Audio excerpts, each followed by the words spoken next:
हजारापेक्षा जास्त शिक्षकांचं बोगस मतदान नोंदवण्यात आलंय असा आरोप संजय राऊतांनी केलाय। मुख्यमंत्र्यांचा आणि शिक्षणाचा संबंध काय असा सवाल देखील राऊतांनी केलाय। मुख्यमंत्र्यांनी शिक्षकांच्या मतांचा भाव लावला असा आरोप संजय राऊत यांनी एकनाथ शिंदेंवर केलाय। तर शिक्षकांच्या मतांचा भाव लावणारा मुख्यमंत्री राज्याला मिळाला। संजय राऊतांची ही शिंदेंवर टीका आहे। मत का बाद होतात याचा शोध मला ह्या वेळेला लागला।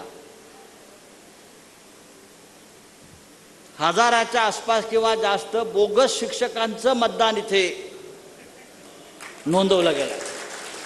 नाशिक शहरामध्ये मुख्यमंत्री आले, कशा करता आले तर म्हणे त्यांच्या उमेदवाराच्या प्रचारासाठी आले। यांचा आणि शिक्षणाचा संबंध काय या मुख्यमंत्र्याचा?